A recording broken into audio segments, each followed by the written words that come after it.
Permítame dar una visión de conjunto de la Biblia. En primer lugar, lo más obvio, la Biblia es un solo libro. Hace algunos años, en una librería de Santo Domingo, la capital, anunció la oferta increíble de 66 libros por un precio sumamente bajo para la época. Y por supuesto, como ustedes se pueden imaginar, cuando las personas entraban a decir, ¿y cuál es la oferta de 66 libros por un precio tan bajo? Decían, bueno, la Biblia. Ese anzuelo publicitario plantea una pregunta. ¿Es la Biblia un conjunto de 66 libros escritos por más de 40 autores humanos o se trata de un solo libro escrito por un solo autor?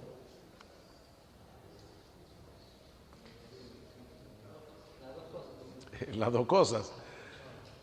Pero definitivamente, si la Biblia es un libro inspirado por Dios, por encima de estos autores humanos está la autoría de Dios. Toda la escritura es inspirada por Dios y útil, etcétera, etcétera. Edmund Clowney dice al respecto: al trazar el progreso de la revelación, la teología bíblica descansa en la unidad de la autoría primaria de la escritura y la continuidad orgánica de la obra de Dios en la revelación y en la redención y en la revelación. Escuchen, hermanos, lo que Clowney está diciendo. ¿En qué se basa la teología bíblica? En la unidad de su autoría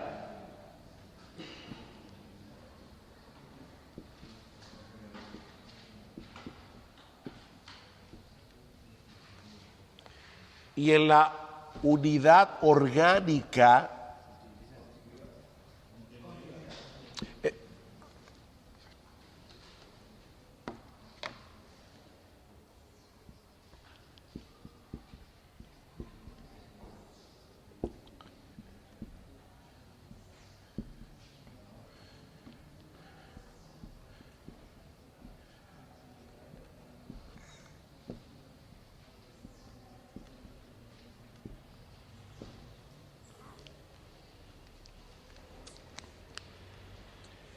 si hay una historia de salvación que es la misma historia de salvación desde Génesis hasta Apocalipsis, nosotros debemos poder ser capaces de discernir esa historia a través de la revelación. Y en eso se basa la teología bíblica. Lamentablemente, hermanos, por un lado los liberales en el siglo XVIII, siglo XIX, siglo XIX son los liberales, el siglo XVIII fue la ilustración de la...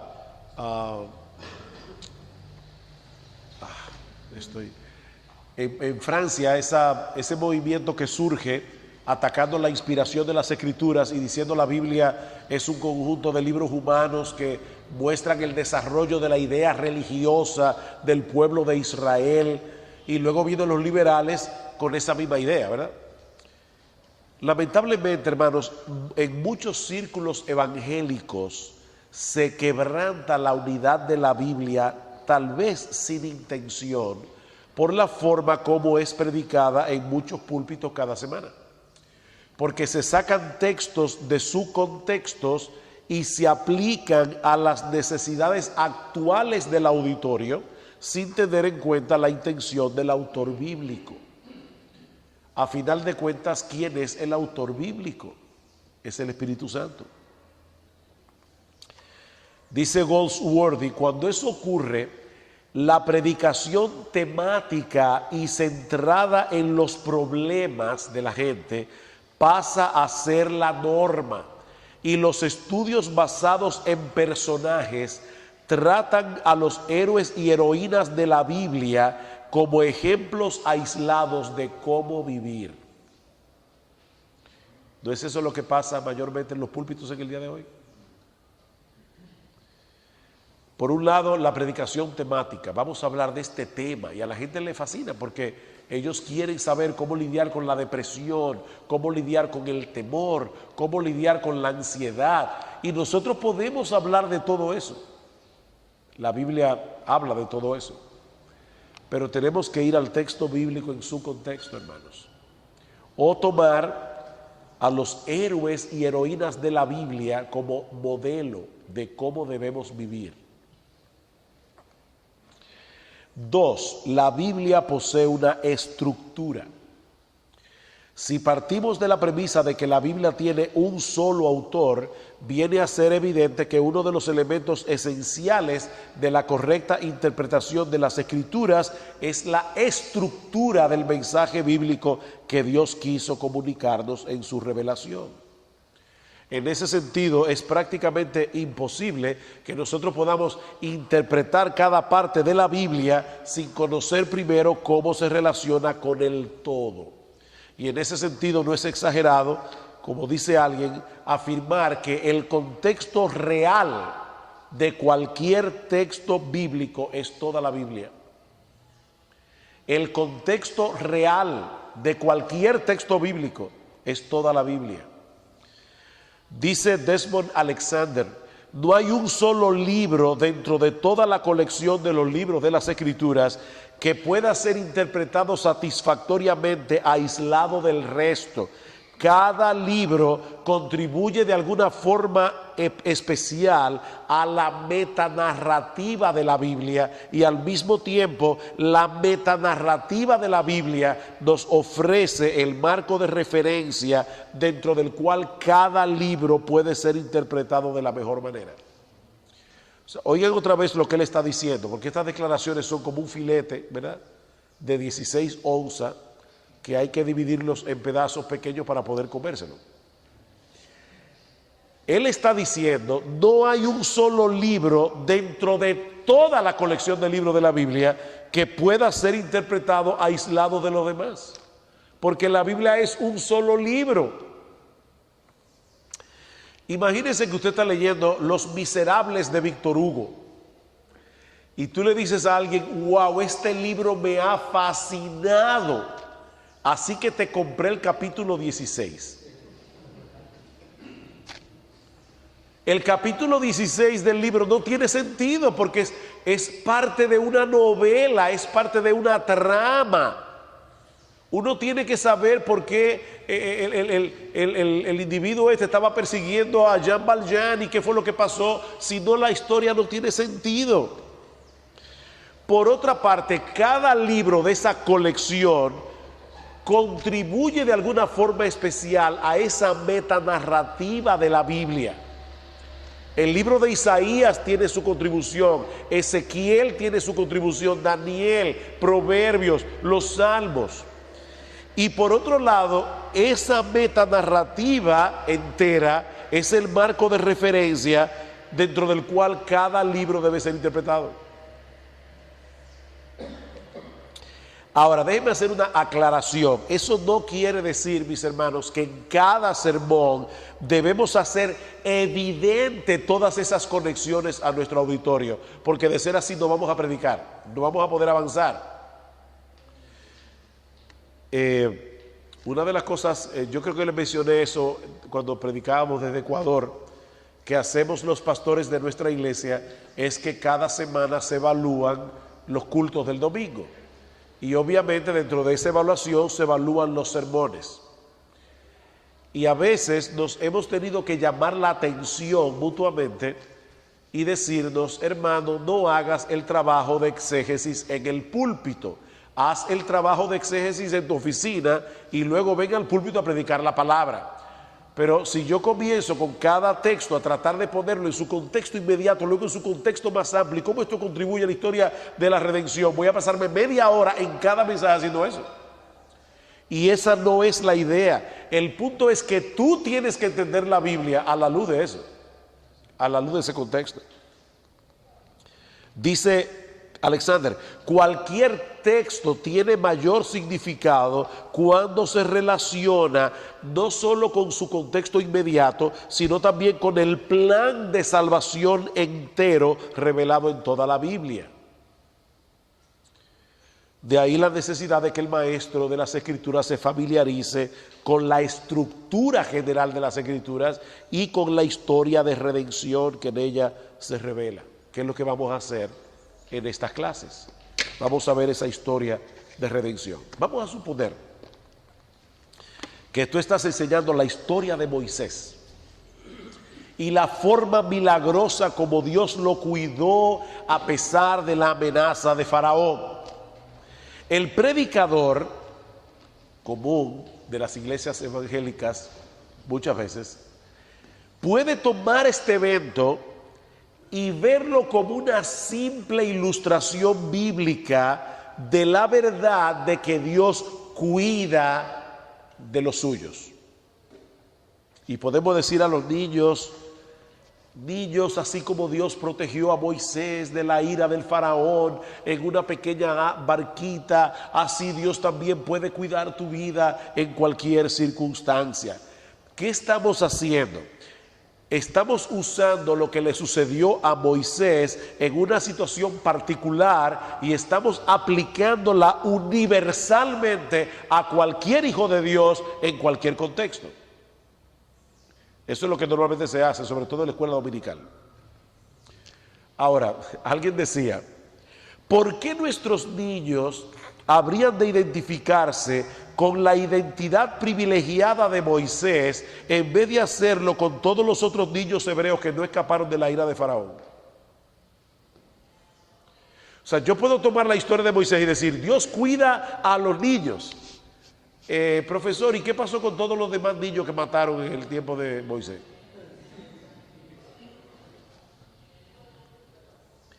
¿Es Moisés un ejemplo universal que podemos aplicar a cualquier hijo de Dios en cualquier circunstancia? No, hermanos. La importancia teológica de Moisés y su preservación no puede ignorarse al predicar sobre ese pasaje. Moisés no era cualquier individuo. Moisés fue el hombre que Dios escogió para salvar a su pueblo. ¿Significa esto que la historia de los personajes bíblicos debe ponerse a un lado por completo y darle preeminencia a la historia redentora de la que forman parte? ¿O que no podemos extraer principios éticos de la experiencia del pueblo de Dios? Hermanos, hay algo que podemos aprender de la vida de Abraham, de la vida de Jacob, de la vida de Moisés, de David. ¿Sí o no? Pruébenlo bíblicamente. ¿Cómo probamos eso? Porque la misma Biblia lo hace. Por ejemplo, Santiago, capítulo 5.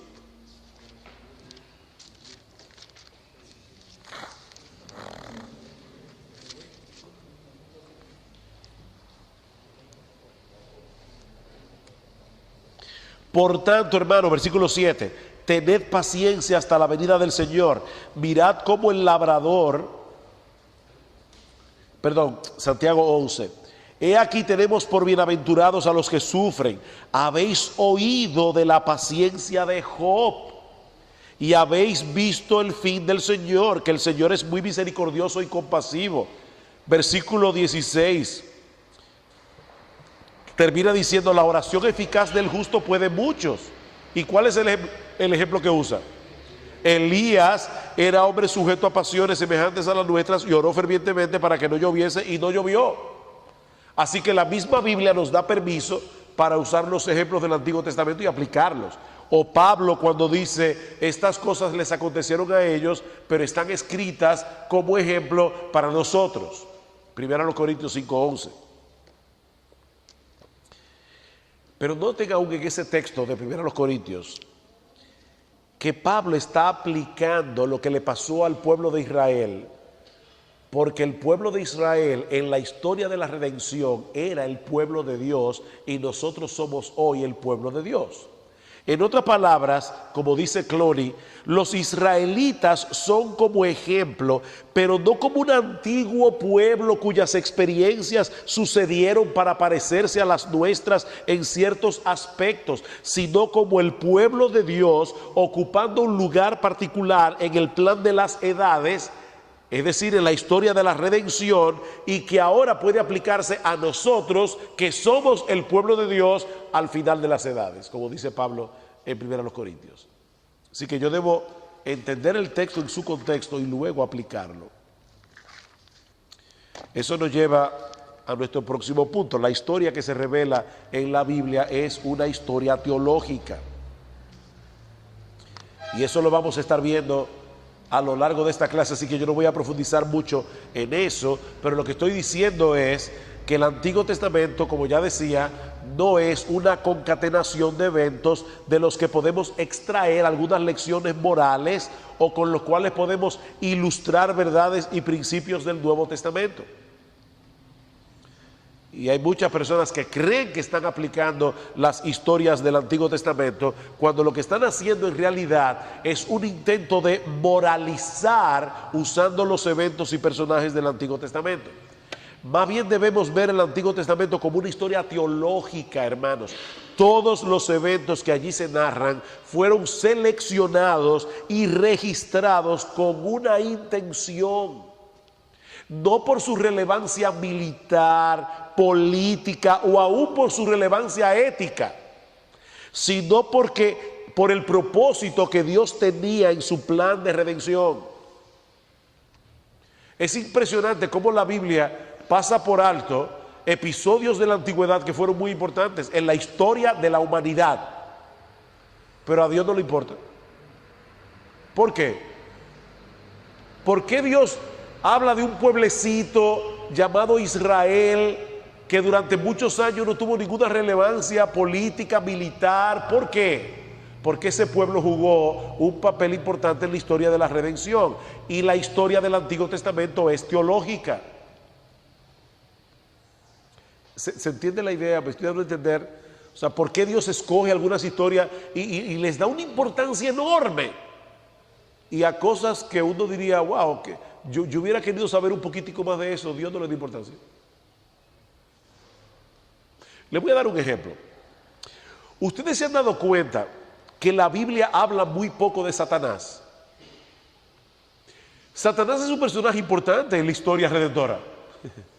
Es el enemigo del pueblo de Dios. Pero nosotros tenemos muchas preguntas acerca de Satanás que la Biblia no responde. Por ejemplo, en Génesis 3, la serpiente era astuta más que todos los animales del campo. De repente, como dicen los americanos, out of the blue, o sea, de la nada, sale una serpiente que habla y sale Satanás y tienta a Adán y Eva.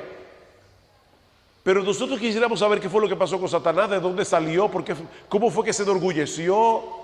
Algunos usan Isaías 14 o Ezequiel 28, pero hay mucha discusión de si esos pasajes realmente hablan de Satanás. Lo cierto es que nosotros no sabemos mucho acerca de Satanás. Solo sabemos lo suficiente para cuidarnos de él. Porque la Biblia no es una historia sobre Satanás, es una historia sobre Dios. Entonces Dios escogió qué revelar y qué no revelar.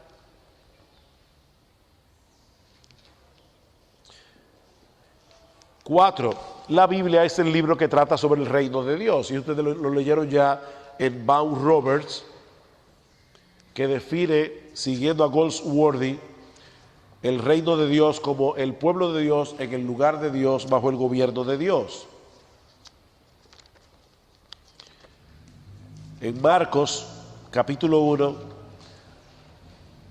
versículo 14, dice que después que Juan fue encarcelado, Jesús vino a Galilea predicando el evangelio del reino de Dios y diciendo: el tiempo se ha cumplido y el reino de Dios se ha acercado. Arrepentíos y creed en el evangelio. En Hechos capítulo 28,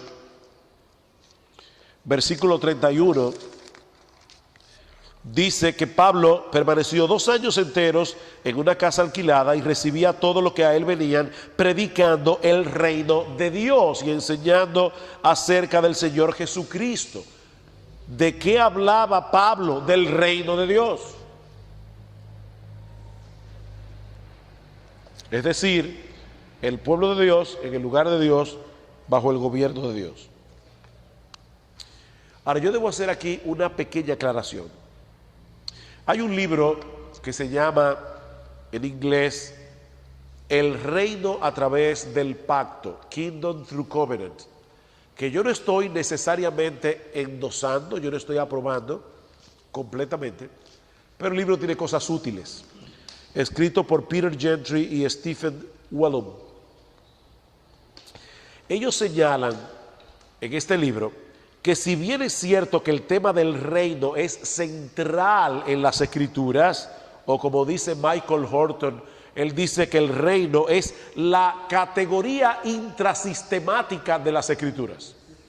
Dice, o sea, es lo que está enredado allí en toda la Biblia. No debemos pasar por alto cómo los pactos bíblicos atan y conectan la trama de la escritura como un todo, y de ahí el título de la obra que ellos escribieron, Reino a través del pacto. Por esa razón, un profesor, el doctor Gerard Van Groningen, él prefiere decir, el tema de la Biblia no es solo el reino, es un conjunto de 3 temas: el reino, el pacto y el mediador. Y él dice, el reino es el marco de referencia que lo abarca todo. El instrumento a través del cual Dios gobierna su reino, salva su reino, guía a su pueblo es el pacto. Y el agente que lleva a cabo todo esto es el mediador.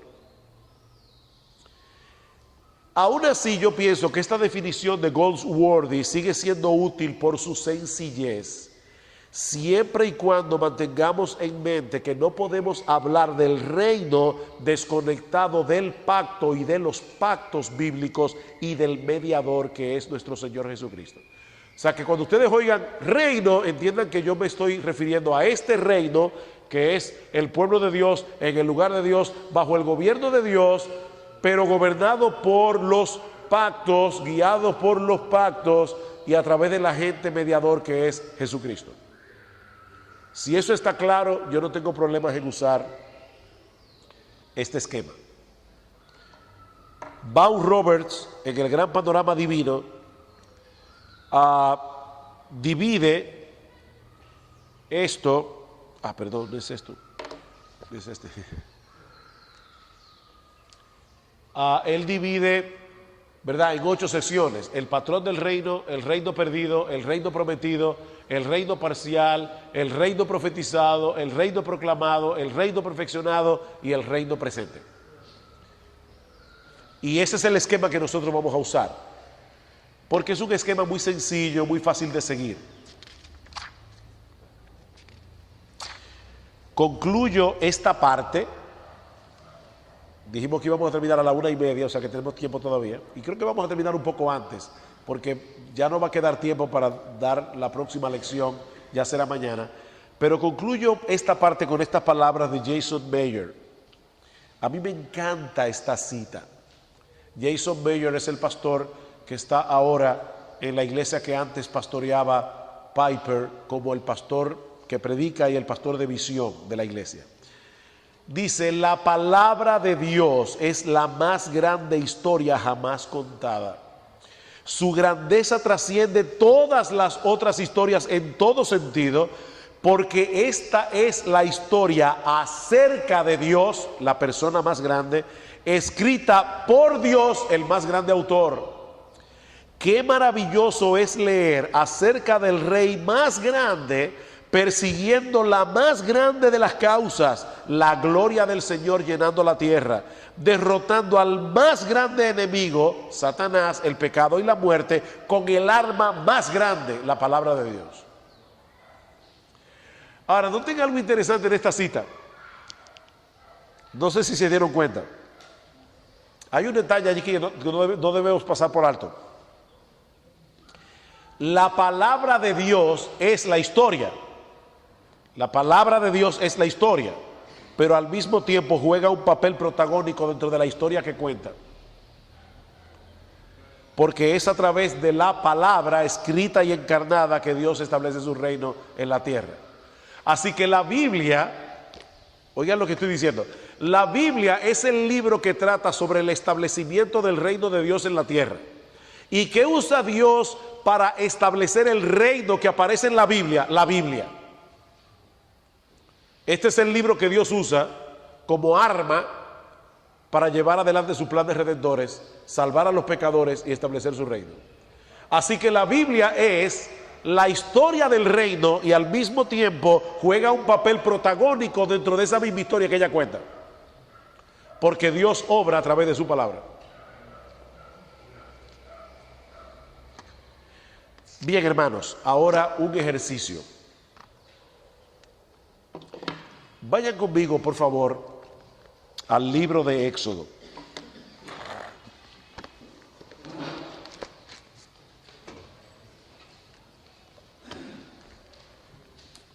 Vamos a ver cómo funciona esto que hemos estado hablando.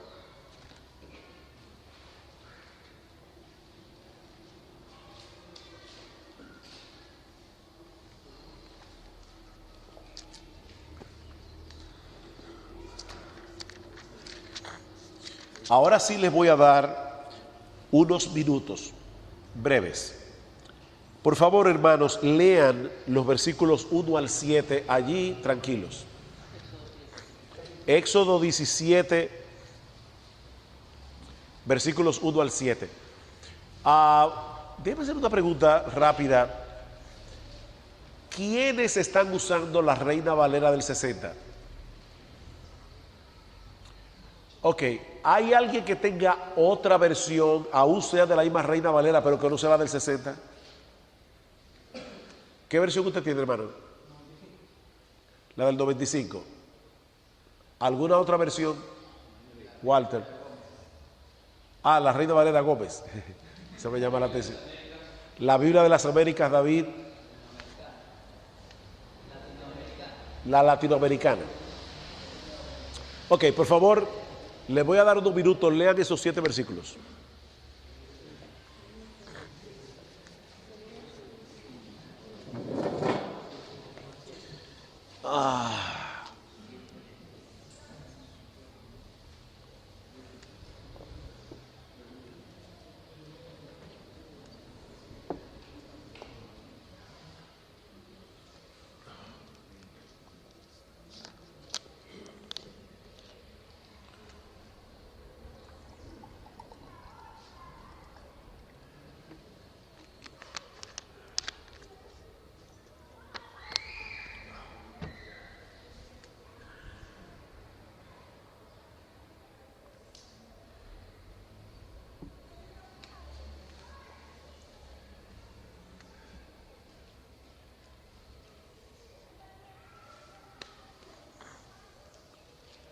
¿Ya lo leyeron?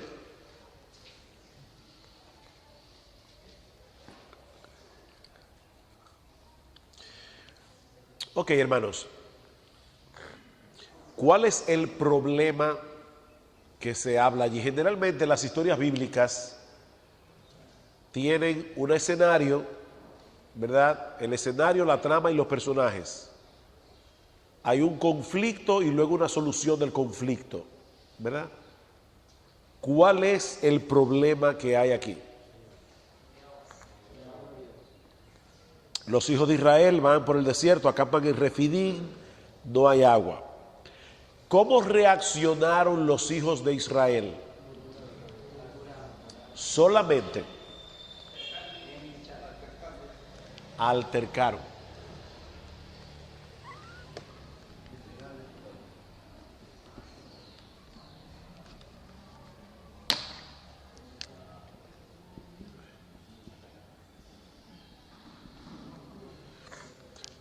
Ok, otra versión entonces contienda, ¿verdad? ¿Contra quién altercaron?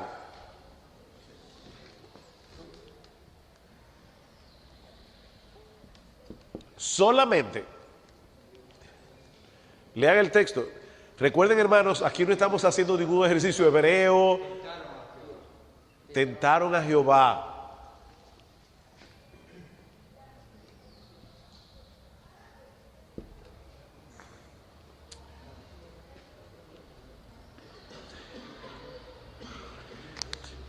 ¿Cómo le llamaron a esas aguas? Meriba, las aguas de Meriba. Si ustedes ven en sus Biblias, en Reina Valera, dice que es rencilla.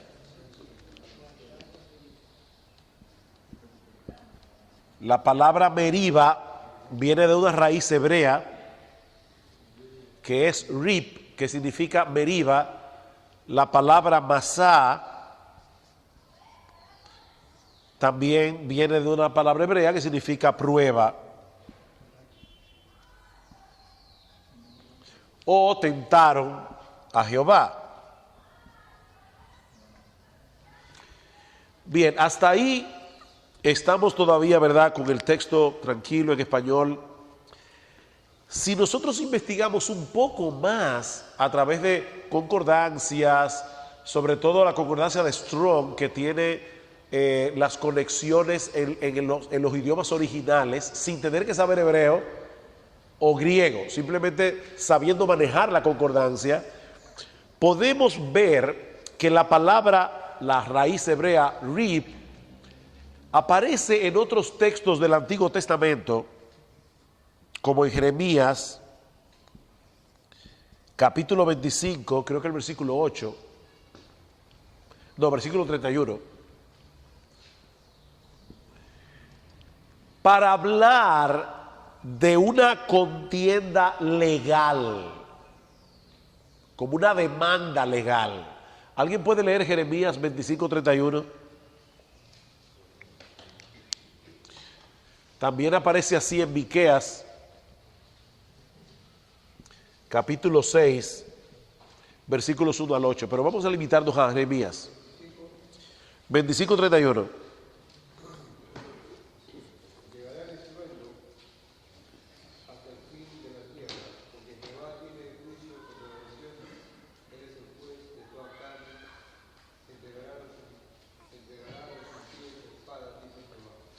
Jehová tiene juicio contra las naciones. Lo que está pasando aquí en Éxodo no fue simplemente que a los judíos les dio sed y ellos armaron una turba para matar a Moisés. Aparentemente lo que hay detrás de la historia es un poquito más que eso, por las palabras que se está usando en la Biblia. Ellos altercaron contra Dios, pero como no podían altercar directamente contra él, terminaron acusando a Moisés, pero sabemos que la acusación es contra Dios, porque dice en el versículo 7, ¿está pues Jehová entre nosotros o no?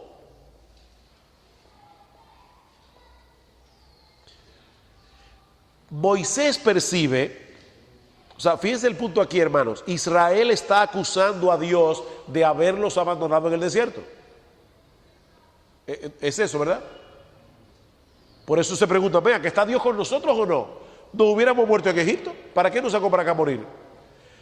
La acusación era contra Dios. Hermanos, los israelitas sentaron a Dios en el banquillo de los acusados, en este texto, y le dijeron a Dios, tú rompiste tu promesa. Tú dices ser el Dios del pacto. Tú dices habernos rescatado de la esclavitud en Egipto para hacer de nosotros una gran nación, pero tú eres un mentiroso, tú rompiste tu promesa. Esa fue la acusación. Y como los hijos de Israel no podían apedrear a Dios, ellos apedrearían a Moisés. Moisés percibe, el pueblo está por apedrearme, le dice Moisés a Dios. No lo vean como una turba otra vez que está tratando de tomar piedras para matar a un individuo porque están molestos. Esto era una ejecución, o sea, los judíos iban a ejecutar a Moisés como el mediador del pacto. Dios mintió y tú eres el mediador de ese pacto. Como no podemos matar a Dios, te vamos a matar a ti por haber incumplido tu pacto. Más adelante nosotros vamos a ver en Génesis capítulo 15 que para nosotros la palabra pacto suena muy sencilla porque es como un acuerdo entre dos personas. En el mundo de Israel era algo muy diferente. El pacto se hacía partiendo un animal por la mitad, como veremos más adelante en Génesis 15.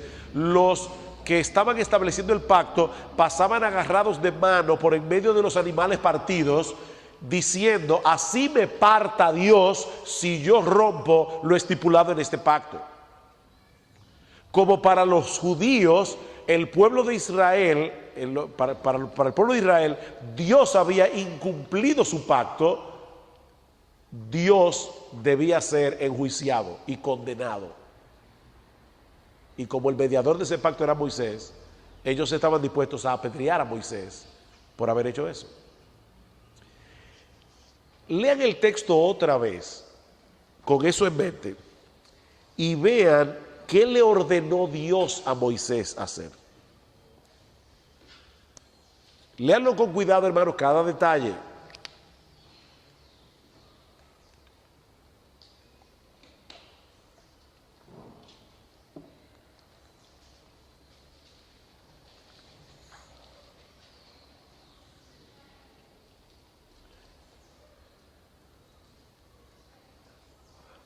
Recuerden que la palabra masá implica, según Jeremías, aquí, poner bajo juicio. Un juicio es una acción legal. ¿Qué le ordena Dios a Moisés?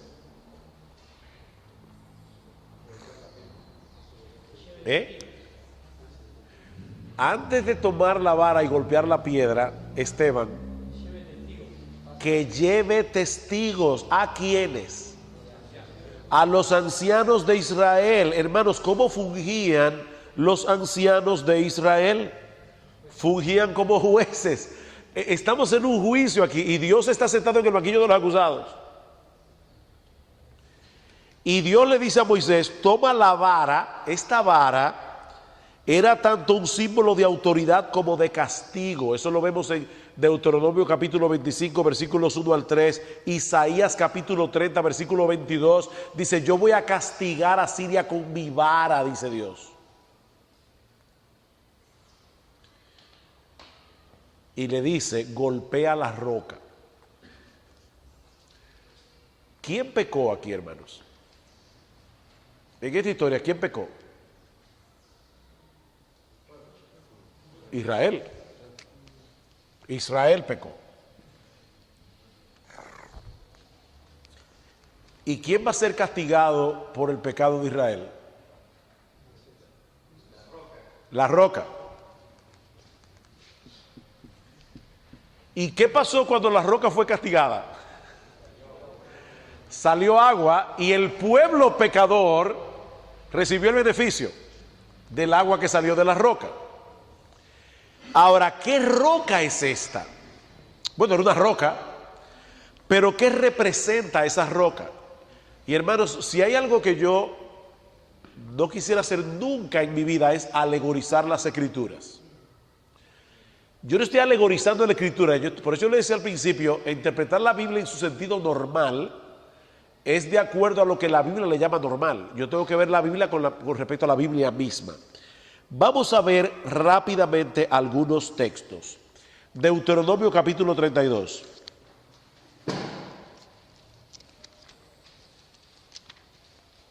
Versículo 3.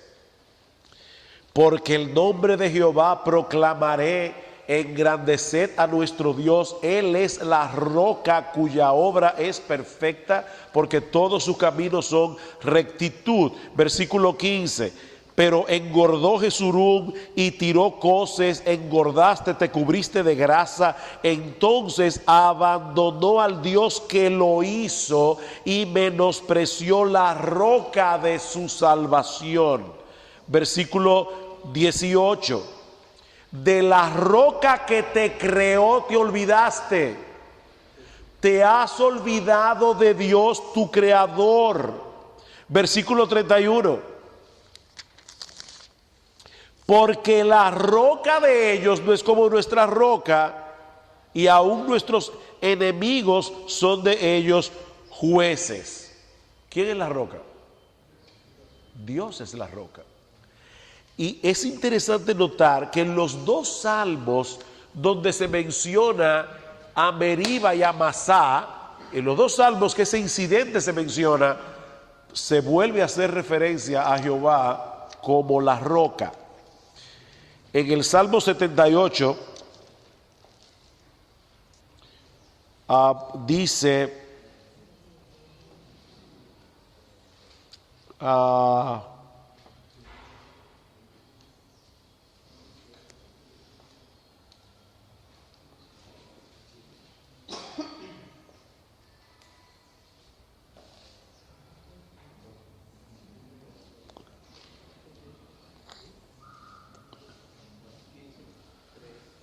en el 35,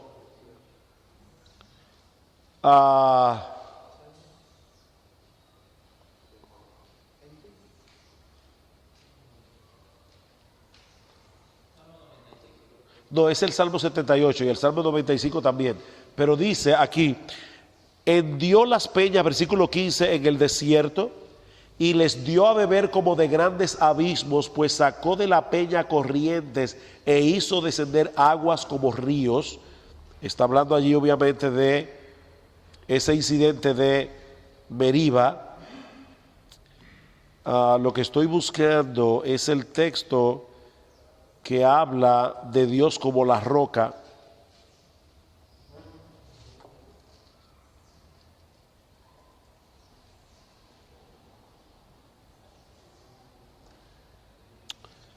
Uy, lo perdí.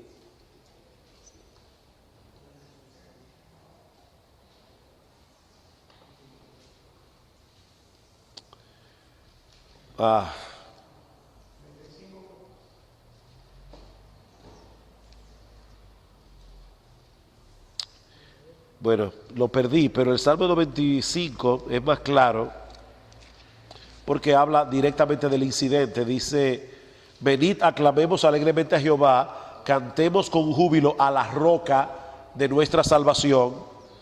Y luego dice, si oyereis hoy su voz, no endurezcáis vuestro corazón como en Meriba, como en el día de Masá, en el desierto, donde me tentaron vuestros padres.